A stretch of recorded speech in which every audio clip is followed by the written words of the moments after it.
This great world is education.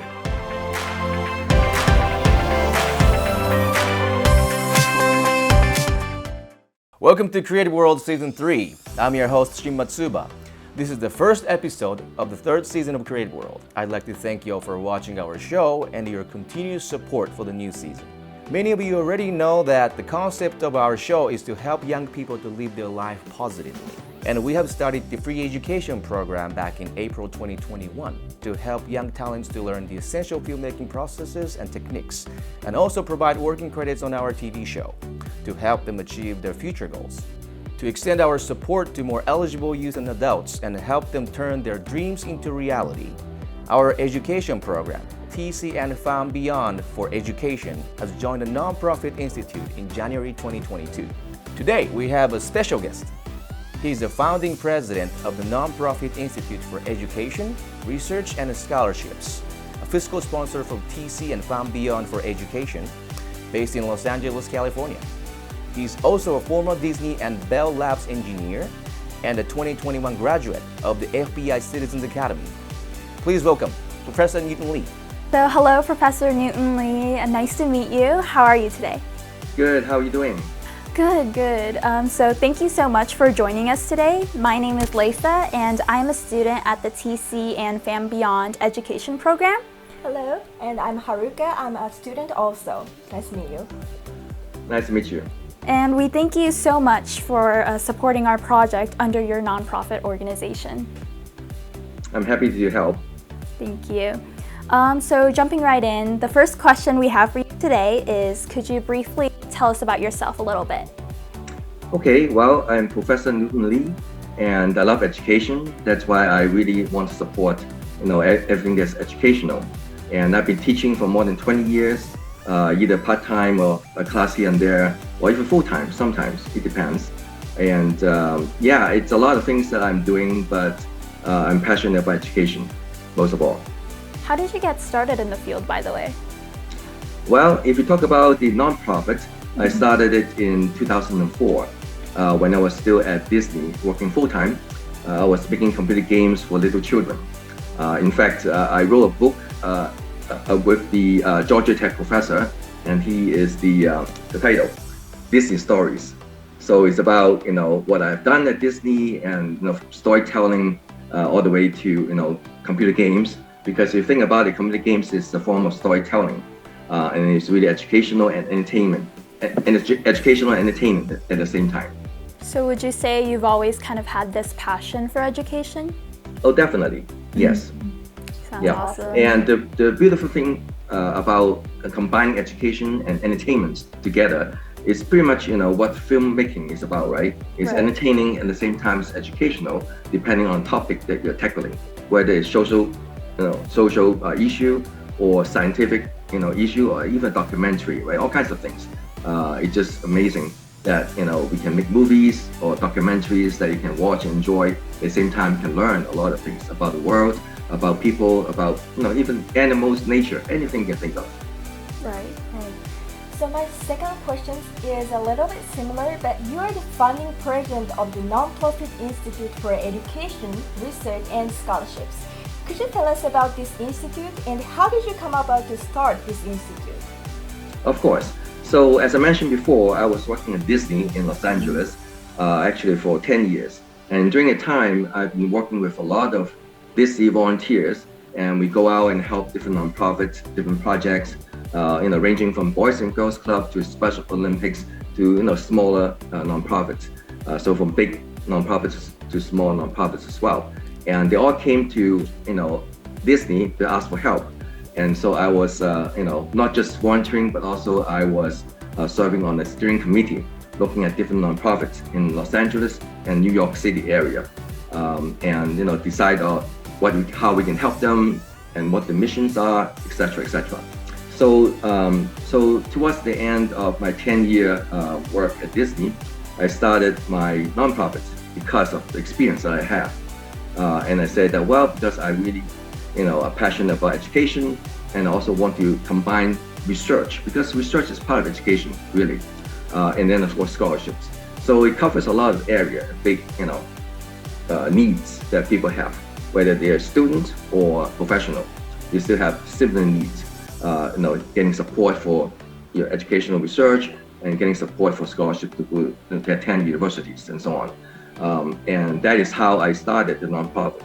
And it started very small, just 3 people, and then they've grown to a big organization. And even though it's much bigger now, we still want to do a lot, and that is why we accept physical projects like you guys, right? You are a great physical project. You have a good heart at helping high school students. You are into movie making, entertainment, teaching, all kinds of amazing things to help young people. And so that's why we love to have you as part of us to advance your mission, because your mission aligns with our mission. And you mentioned so many things about your nonprofit institute, but what would you say if you could pick one favorite thing about your nonprofit institute or something about education? What would you say it is? Well, I think one of the things that we have been doing very well is actually in publishing. Meaning, of course, there's so many good books out there, that, like knowledge about chemistry, physics, mathematics, and so on. Those are good. But we also want to emphasize on the fact that technology doesn't stand alone as its own. But technology and society are very much integrated.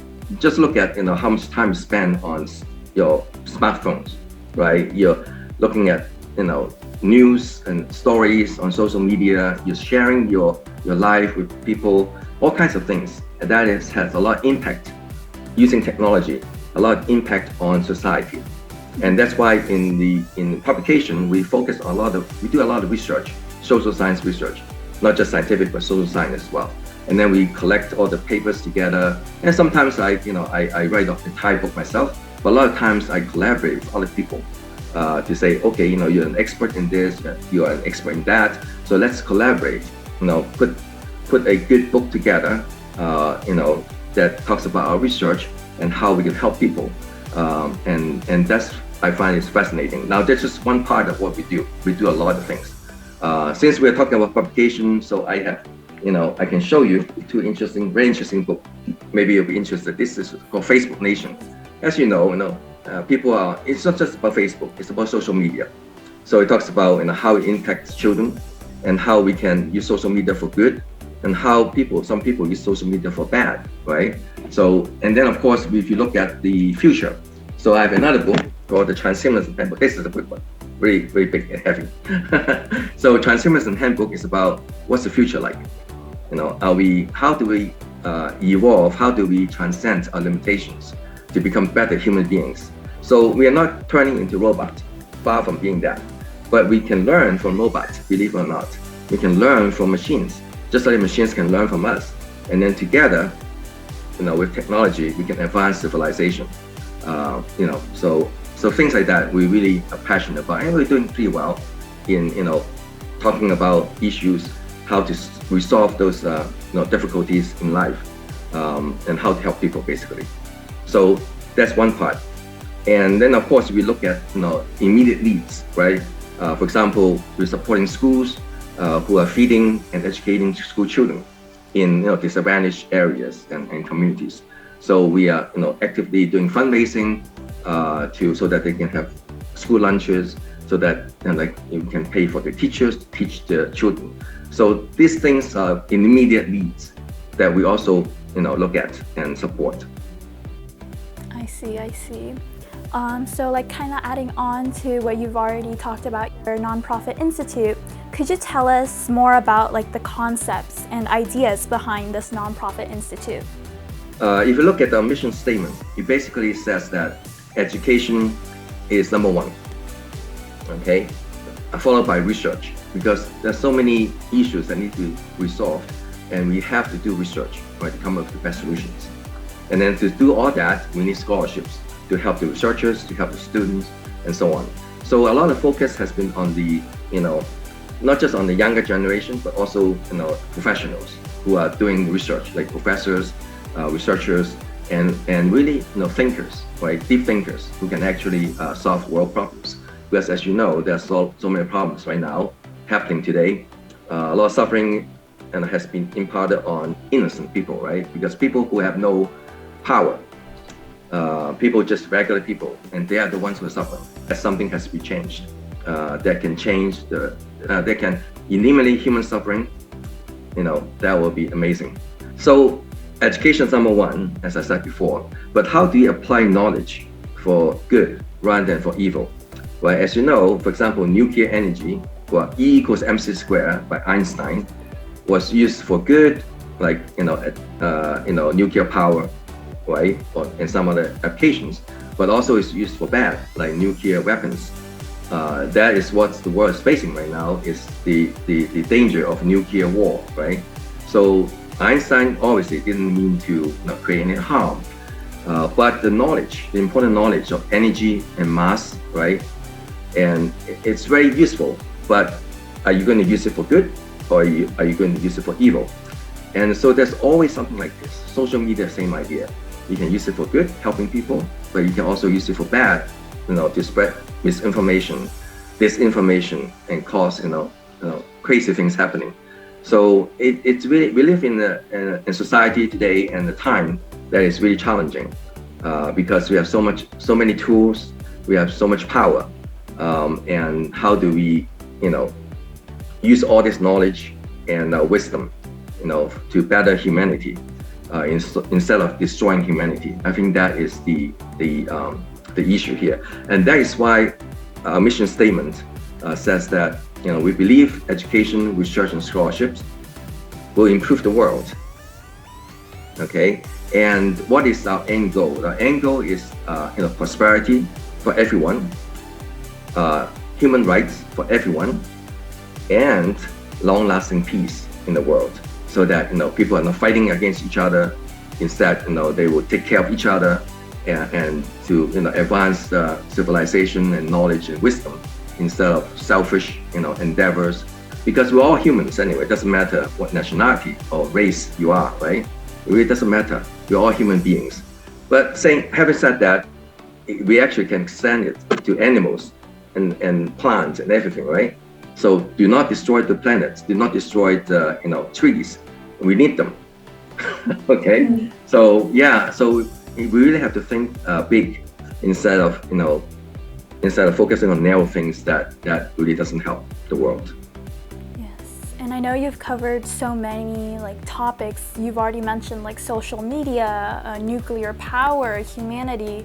But do you have any I would say memorable topics, or anything you would like to point out that you haven't mentioned out before? Oh, there's so many. Mm-hmm. Really. One of the things we're working on is to help all nonprofits, not just a few. Okay. Like I mentioned, we are expanding. We're also taking on more than 100 physical projects, which is great. But guess what? There are more than 1.5 million nonprofits in the US alone. Okay, we have some nonprofits actually overseas in Asia and in Europe, but just look at the US, you have more than 1.5 million nonprofits. How can you help them, right? What we have seen is that if, let's say we have a pool of donors, people who would like to donate for good causes, but then there's so many good causes and so many nonprofits working on the same good cause. So what's happening is that they're competing for resources, they're competing for donation. Okay, that's what I'm saying, by the way. Okay, even with the 100 plus nonprofit projects that we are helping. So our idea is to come up with the economic model that says that, okay, if let's give it some example. If MIT gets a big donation, right now MIT keeps it all. Okay, other universities don't get anything. I mean, it's totally separate. But my idea of the economic model is that if one organization, like MIT and nonprofit, gets a huge donation, all the other higher educations will also get some donation indirectly. Okay, how do you do that? Well, we have a solution. This episode will be available on YouTube this coming Saturday. For details, please check out our Facebook page.